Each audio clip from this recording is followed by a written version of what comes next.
Assalamu alaikum, my dear student. Today I will discuss how to solve cloze test with cloze and without cloze. It is one of the most important sections in your examination. তোমরা জানো যে তোমাদের এই পরীক্ষা এগুলো আসবে, তো তোমাদের 2017 সাল এবং 18 সালের যে বোর্ড প্রশ্নগুলো রয়েছে এগুলো যদি তোমরা সলিউশন করো তাহলে এখানে হচ্ছে তোমাদের মোট 15 মার্কস। তাহলে এটা অবশ্যই তোমাদের শিখতে হবে। তো এটা শেখার জন্য তোমাকে প্রথমে অর্থ বুঝতে হবে। You have to have knowledge of semantics, অর্থাৎ অর্থ বুঝে বুঝে এখানে কিন্তু অতিরিক্ত ওয়ার্ড দেওয়া আছে।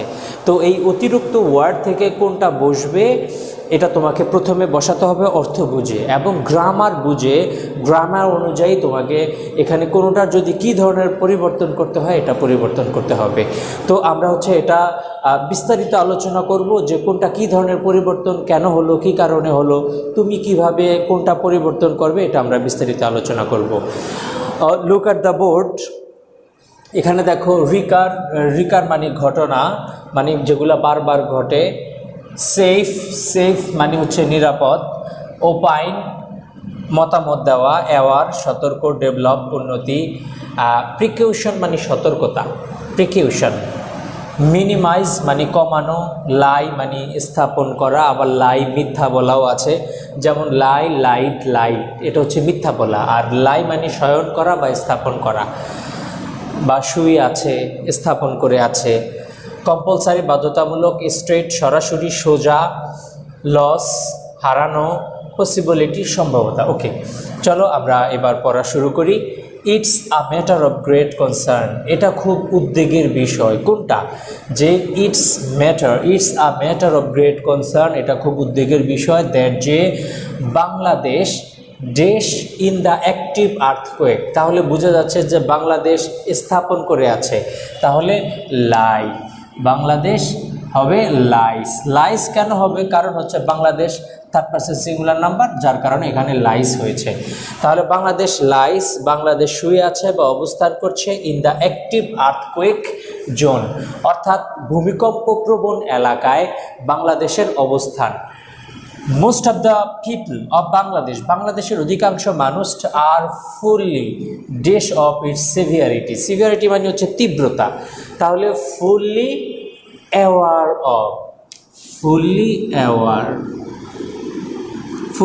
এখানে কোনো পরিবর্তন নাই। Fully aware of its severity. Experts are alarmed, এক্সপার্টসদেরকে বারবার সতর্ক করা হয়েছে। By the dash of the earthquakes during recent year, তাহলে কিসের দ্বারা? বাই দ্য রিকার, তাহলে মানে বারবার ঘটার দ্বারা। দেখো তাহলে এখানে হবে রিকারেন্স। আচ্ছা, রিকারেন্স কেন হলো? রিকারেন্স হওয়ার কারণ হলো এখানে দেখো আর্টিকেল আছে। আর্টিকেলের পরে যদি একটা ওয়ার্ড থাকে এই ওয়ার্ডটাকে অবশ্যই নাউন করতে হয়। রিকার এখানে ভার্ব, আর রিকারের নাউন হচ্ছে রিকারেন্স। তাহলে রিকারেন্স হলো এখানে দেখো আর্টিকেলের পরে দেখো একটা ওয়ার্ড, এখানে আবার প্রেপোজিশন এসেছে। তাহলে এখানে দেখা যায় এটা পুরাটা মিলে হচ্ছে একটা গ্রুপ, একটা ফ্রেজ। তাহলে এই ফ্রেজে দেখা যায় তাহলে আর্টিকেলের পরে যেহেতু একটা ওয়ার্ড, এখানে ভার্ব বসার কোনো কারণ নাই, এখানে অবশ্যই নাউন করবে, এবং রিকারের নাউন হচ্ছে রিকারেন্স। তাহলে অর্থটা কি দাঁড়ালো? যে এক্সপার্টস আর অ্যালার্মড, এক্সপার্টদেরকে অভিজ্ঞদেরকে বারবার সতর্ক করা হয়েছে বাই দ্য রিকারেন্স পুনঃ অফ কুইকস। হ্যাঁ, কুইকস মানে ভূমিকম্পন ডিউরিং রিসেন্ট ইয়ার, বর্তমান সময়ে। বাট কিন্তু they give no dash answer. কি অ্যান্সার? এ স্ট্রেইট অ্যান্সার, সরাসরি তারা কোনো উত্তর দিতে পারেনি। স্ট্রেইট অ্যান্সার, তারা কোনো সরাসরি উত্তর দিতে পারেনি টু দ্য কোশ্চেন, এই প্রশ্নের। অফ ডেশ অ্যাবাউট, তাহলে আমরা জানি প্রিপোজিশনের পর যদি একটা ওয়ার্ড থাকে সেই ওয়ার্ডটাকে অবশ্যই নাউন করতে হয়। সেফ অ্যাডজেক্টিভ, সেফের নাউন হচ্ছে safety. Bout the buildings of Dhaka city, since তখন থেকে, since there is every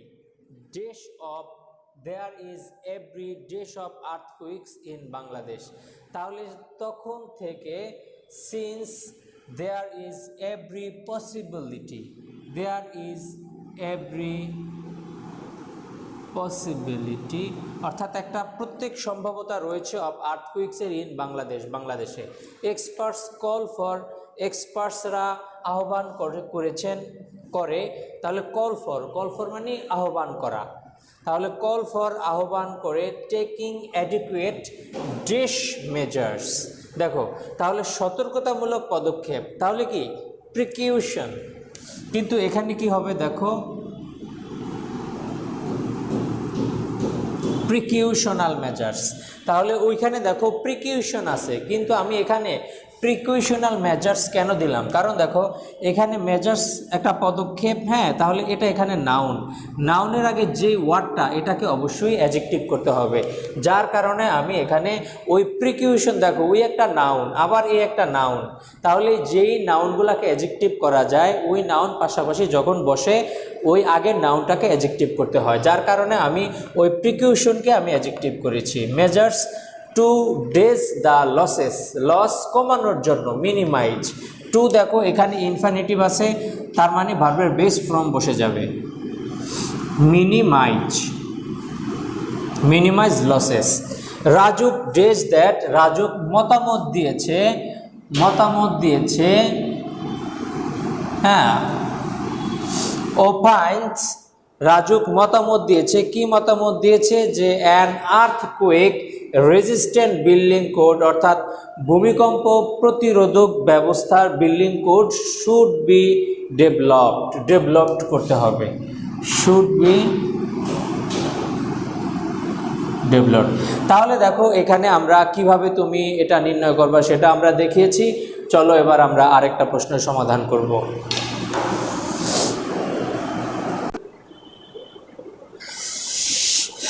dear students, দেখো এখানে আরেকটা কোশ্চেন রয়েছে নাম্বার 2, এটা হচ্ছে ইলোকুয়েন্ট। দেখো আমরা প্রথমে এখানে যে ওয়ার্ডগুলো রয়েছে এগুলোর অর্থ বোঝার চেষ্টা করব।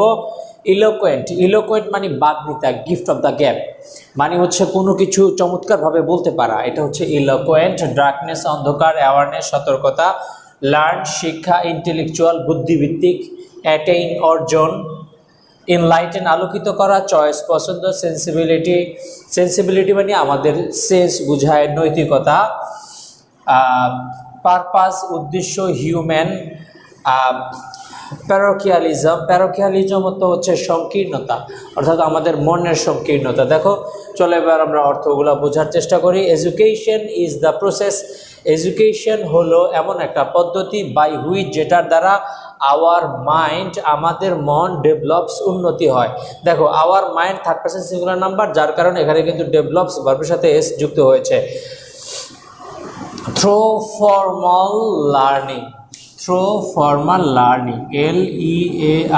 LEARNING, এখানে দেখো লার্ন আছে, এখানে আছে লার্ন, তাহলে আমি লার্নিং কেন দিলাম, এখানে দেখো দুইটা ওয়ার্ড, থ্রোর পরে দুইটা ওয়ার্ড, ফর্মাল এটা অ্যাডজেক্টিভ, AL আছে, কোনো ওয়ার্ডের শেষে যদি ALEL থাকে সেগুলো হচ্ছে অ্যাডজেক্টিভ, অ্যাডজেক্টিভের পরে একটা ওয়ার্ড এটাকে নাউন করতে হবে, লার্ন একটা ভার্ব, এটাকে লার্নের নাউন হচ্ছে লার্নিং, যার কারণে এখানে লার্নিং করা হয়েছে। অ্যাট অ্যান ইনস্টিটিউশন একটা শিক্ষা প্রতিষ্ঠানে, ইট ইজ আ মেন্টাল, এটা একটা mental and dash training and intellectual বুদ্ধিভিত্তিক ট্রেনিং।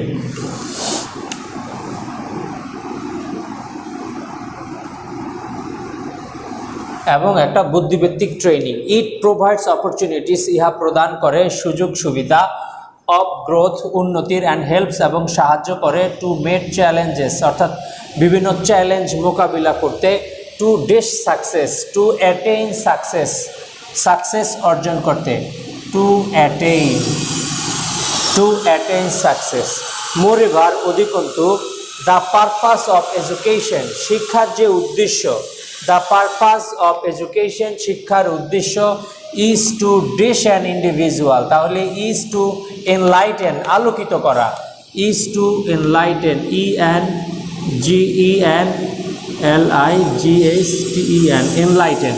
এনলাইটেন কেন হলো, এখানে দেখো ইনফিনিটিভ টু আছে, ইনফিনিটিভ টু এর পরে যেটা থাকে সেটা সবসময় ভার্বের বেস ফর্ম ব্যবহৃত হয়, যার কারণে এখানে এনলাইটেন ব্যবহৃত হবে, enlighten an individual. The aim of education, শিক্ষার উদ্দেশ্য, is also to train individuals, অর্থাৎ ইন্ডিভিজুয়াল মানে প্রত্যেক ব্যক্তিকে ট্রেন দেওয়া হচ্ছে শিক্ষার একটা উদ্দেশ্য। টু মেক আর করতে, রাইট চয়েস সঠিক পছন্দ করতে, তাহলে চয়েস CHOICES, এটা তুমি প্লুরাল করে দিবা, কারণ হচ্ছে চয়েস তো একটা না, অসংখ্য চয়েস, যার কারণে তুমি এটাকে প্লুরাল করবা। ইট এনোবেলস আওয়ার মাইন্ড, ইহা মহৎ করে আমাদের মনকে, অ্যান্ড রিফাইন্স এবং পরিশুদ্ধ করে আওয়ার সেন্সিবিলিটি, আমাদের সেন্সকে, সেন্সিবিলিটি। ইট ব্রোডেন্স, ইহা বড় করে আওয়ার আউটলুক, আমাদের দৃষ্টিভঙ্গি, অ্যাট রিমুভস এবং দূর করে, কি দূর করে, সংকীর্ণতা, প্যারাখিয়ালিজম,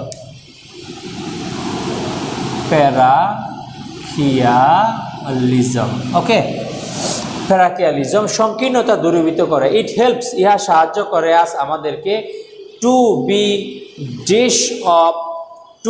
dish of rights and responsibilities, তাহলে টু বি কি, অ্যাওয়ার, সতর্ক করতে।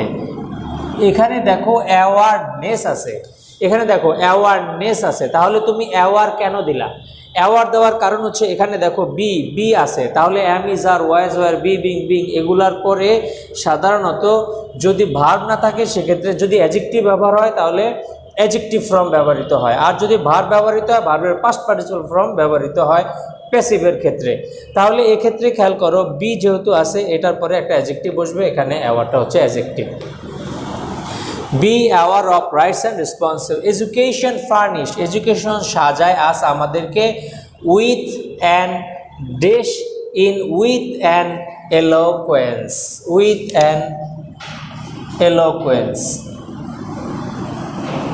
আচ্ছা এখানে কিন্তু আছে ইলোকুয়েন্ট, আমি এলোকুয়েন্স কেন দিলাম? দেখো অ্যান আছে, অ্যান একটা আর্টিকেল রয়েছে, আর্টিকেলের পরে দেখো একটা ওয়ার্ড, এখানে ইন দিয়ে আবার অন্য আরেকটা ওয়ার্ড শুরু, তাহলে এখানে দেখো এলোকুয়েন্স, তার কারণে এখানে আর্টিকেলের পরে একটা ওয়ার্ড থাকলে সেটা নাউন হয়, জন্য এটাকে নাউন করা হয়েছে, ইন এক্সপ্রেসিং ট্রুথ।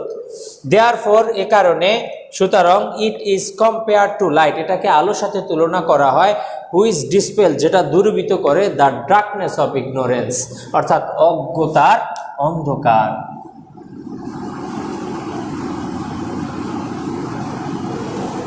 ওকে, আমরা দুইটা উইথ ক্লোজ করেছি, এবার আমরা দুইটা উইদাউট ক্লোজ করব। মাই ডিয়ার স্টুডেন্টস, এখানে দেখো আমরা আরেকটা উইদাউট ক্লো করব। আমরা দুইটা উইথ ক্লো দেখেছি এবং উইদাউট ক্লোগুলো কীভাবে করতে হয় এটা প্রথম নিয়মটা আগে বলে নিই। তুমি প্রথম হচ্ছে পুরো প্যাসেজটা পড়বা, পুরো প্যাসেজটা পড়ে you have to try to understand what's the text is about, টেক্সটটা কী সম্পর্কে বলা হয়েছে এটা তোমাকে, অর্থাৎ মিনিংটা তোমাদের আগে বুঝতে হবে, আগে মিনিংটা বুঝে তারপর এটা করার চেষ্টা করো। দেখো Bangladesh is the land of beauty, তাহলে এখানে বোঝা যাচ্ছে যে এখানে বাংলাদেশের সৌন্দর্য অর্থাৎ বাংলাদেশ নিয়ে একটা প্যাসেজ রয়েছে এখানে। তাহলে চলো এখানে কি অর্থাৎ তোমাকে এখানে এমন ওয়ার্ড বসাতে হবে যেটা অর্থবোধক হবে, সেন্টেন্সটা পুরোটা অর্থ ক্লিয়ার করবে এবং গ্রামাটিক্যালের অ্যারেঞ্জমেন্ট যাতে তোমার ঠিক থাকে। তাহলে দেখো Bangladesh is a land of dash beauty, তুমি দিতে পারো ন্যাচারাল বিউটি অথবা সিনিক বিউটি, হ্যাঁ যেটা দাও। ইটস বিউটি, ইহার সৌন্দর্য, ইজ সো ক্যাপটিভেটিং, এটা এত আশ্চর্যজনক বা এত মনোমুগ্ধকর, দ্যাট যে আই স্ট্রেঞ্জার, একজন আগন্তুক, cannot but be dash surprise, এটা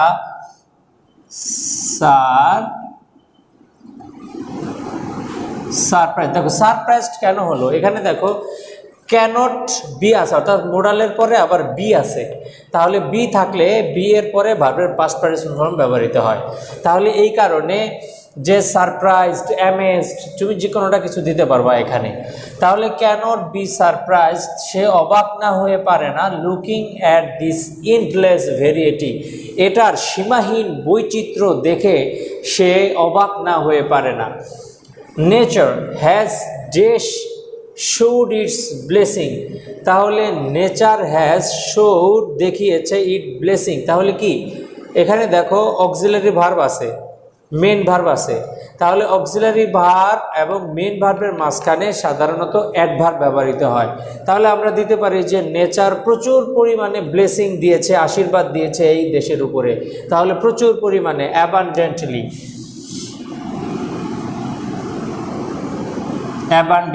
প্রচুর পরিমাণে অর্থাৎ আশীর্বাদ দিয়েছে এই দেশের উপরে। দ্য রিভার্স, নদী, hills and forests are rich in natural beauty. তাহলে এগুলা সব কিছু প্রাকৃতিক সৌন্দর্যে পরিপূর্ণ। The people of this country, এই দেশের মানুষ, feel a strong dash for this. তাহলে স্ট্রং লাভ বা অ্যাফেকশন, হ্যাঁ, একটা মায়া মমতা, ভালোবাসা, স্ট্রং মায়া মমতা, ভালোবাসা রয়েছে ফর দেয়ার মাদারল্যান্ড, তাদের মাতৃভূমির জন্য।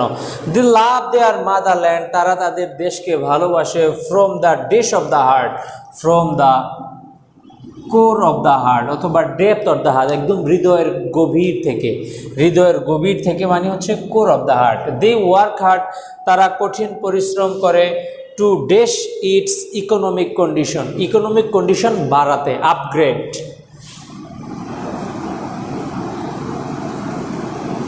তাহলে অর্থনৈতিক অবস্থা বাড়ানোর জন্য তারা ওয়ার্ক করে। অ্যান্ড টু রিমুভ পভার্টি, এবং দরিদ্রতা নির্মূলকরণের জন্য। মোস্ট অফ দেম, তাদের অনেকেই টয়েল হার্ড, অনেক কঠিন পরিশ্রম করে। ফ্রম ডাউন টু ডেস্ক, সকাল থেকে সন্ধ্যা পর্যন্ত। টু অ্যাক্সেলারেট, বৃদ্ধি করার জন্য। দ্য পেস অফ ডেভেলপমেন্ট, উন্নতি, অর্থাৎ উন্নতির গতি বৃদ্ধি করার জন্য। Development.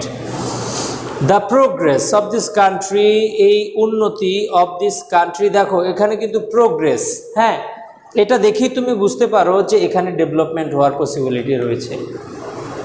The progress of this country, এই দেশের উন্নতি। লাইস, নিহিত রয়েছে। In the dash of the common people, in the success অথবা in the development, in the progress, হ্যাঁ, তাহলে ইন দ্য সাকসেস, সফল, অর্থাৎ প্রত্যেকটা মানুষ যদি সফল হয় সেক্ষেত্রে দেখা যায় আমাদের দেশও সফল হবে। তাহলে success of common people. They are the dash of the beautiful and prosperous Bangladesh. তাহলে they are the builder, they are the builders of the beautiful and prosperous Bangladesh। তাহলে আমি আশা করি তোমরা বুঝতে পেরেছো, এবং আমি গ্রামাটিক্যাল যে বিষয়গুলো রয়েছে এখানে সেগুলো আমি আলোচনা করেছি। চলো আমরা আর একটা দেখবো, এরপরে আমরা ক্লাসটা শেষ করব। মাই ডিয়ার স্টুডেন্টস, দেখো এবার আমরা আরেকটা উইদাউট ক্লু দেখব। স্পোর্টস আর পপুলার, আমি আগেই বলে নিই যে তোমাকে প্রথমে এটা পড়ে নিতে হবে এবং তারপরে তুমি মিলাবা যে sports are popular form of entertainment, অর্থাৎ স্পোর্টস হচ্ছে আর পপুলার একটি জনপ্রিয় ফর্ম এন্টারটেইনমেন্ট অর্থাৎ আনন্দ উৎসবের একটি অংশ। একটি হচ্ছে sports, many international sporting events. তাহলে অনেক ধরনের আন্তর্জাতিক স্পোর্টিং খেলাধুলার ঘটনা, ইভেন্টস, হ্যাঁ, are dash from time to time. From time to time মানে হচ্ছে মাঝে মাঝে, সামটাইমস। তাহলে কি আর অ্যারেঞ্জড, হ্যাঁ, আয়োজন করা হয়। তাহলে আর অ্যারেঞ্জড। দেখো অ্যারেঞ্জড কেন হলো? অ্যারেঞ্জড হওয়ার কারণ হচ্ছে এটা কিন্তু এখানে প্যাসিভ, এখানে সাবজেক্ট হচ্ছে মেনি ইন্টারন্যাশনাল স্পোর্টিং ইভেন্টস, এটা হচ্ছে এখানে সাবজেক্ট। তো সাবজেক্টটা দেখা যায় এখানে অ্যারেঞ্জ মানে ইন্টারন্যাশনাল স্পোর্টিং ইভেন্টস, এরা অন্য কেউ অ্যারেঞ্জ করে, এরা নিজেরা কিছু অ্যারেঞ্জ করতে পারে না, তাহলে অন্য কেউ অ্যারেঞ্জ করে। এই জন্য এখানে প্যাসিভ, প্যাসিভ করার সময় অতিরিক্ত একটা অক্সিলারি ভার্ব নিতে হয় এবং ভার্বের পাস্ট পার্টিসিপল করতে হয়, যার কারণে ইভেন্টস আর অ্যারেঞ্জ যেটা আয়োজন করা হয় ফ্রম টাইম টু টাইম, মাঝে মাঝে। মোস্ট অফ দিস ইভেন্টস, হ্যাঁ, তাহলে এই যে ইভেন্টগুলো আর ডেশ আর অর্গানাইজড, তুমি দিতে পারো অর্গানাইজ, অথবা তুমি আরো দিতে পারো কল্ড ফর। কল্ড ফর মানে আহ্বান করা, হ্যাঁ, তাহলে এগুলো আহ্বান করা হয় অথবা এগুলো গঠন করা হয় কাদের দ্বারা? By multinational manufacturing companies. হ্যাঁ, কোম্পানিজ। তাহলে ইন্টারন্যাশনাল যে কোম্পানিগুলো রয়েছে এই কোম্পানিগুলো এগুলা আয়োজন করে বা স্পন্সর করে। হ্যাঁ, তাহলে তুমি এখানে কিন্তু স্পন্সরসও দিতে পারো, অর্থাৎ যেগুলা স্পন্সর করে সেটাও তুমি এখানে দিতে পারো। And business firms they pay for, এটা এরা প্রদান করে। কেন প্রদান করে? ফর স্পোর্ট ইভেন্টসের জন্য। কারণ কি? In dash for, in exchange, in exchange for, বিনিময়ে। হ্যাঁ, কিসের বিনিময়ে? অথবা in return for, in exchange for অথবা ইন রিটার্ন ফর, বিনিময়ে। ফর রাইট, ওই অধিকার। কিসের অধিকার? To dash their products, to advertise. অর্থাৎ তারা যে মানে তোমরা দেখে থাকবা যে যখন টিভিতে খেলা দেখায় বা বিভিন্ন ইন্টারন্যাশনাল স্পোর্টসে, তখন মানে বারবার হচ্ছে ওই যে কোম্পানি বা যারা স্পন্সর তাদের অ্যাডগুলো দেখায়। তাহলে এভাবে তারা অ্যাডভার্টাইজ করে দেয়ার প্রোডাক্টস, তাদের পণ্যগুলোর। ডিউরিং দোজ ইভেন্টস, ওই ইভেন্ট, ওই খেলাধুলা চলার সময়। দিজ ইভেন্টস, এই ইভেন্টসগুলো আর টেলিকাস্ট, এগুলা টেলিকাস্ট হয় ওয়ার্ল্ড ওয়াইড, সারা বিশ্বব্যাপী। বাই স্যাটেলাইটের দ্বারা। And people of all over the world, সারা বিশ্বের জনগণ। ওয়াচ দেম, এগুলা দেখে লাইভে এগুলা দেখা যায়, তারা সরাসরি এগুলা দেখতে থাকে। অ্যাজ এ রেজাল্ট, ফলশ্রুতিতে দ্য স্পন্সর্স প্রোডাক্ট, অর্থাৎ যারা স্পন্সর করে তাদের প্রোডাক্টগুলো রিসিভ ম্যাক্সিমাম মিডিয়া কভারেজ। হ্যাঁ, তাদের প্রোডাক্টগুলো বেশি মিডিয়া কভারেজ পায়। দাস, এভাবে স্পোর্টস সাহায্য করে the dash of the trade and commerce, the development অথবা স্প্রেড অথবা ডেভেলপমেন্ট, অর্থাৎ ব্যবসার উন্নতির ক্ষেত্রে, অর্থাৎ ব্যবসা ছড়িয়ে ছিটিয়ে দেওয়ার ক্ষেত্রে এটা খুব সহযোগিতা করে। Thank you very much.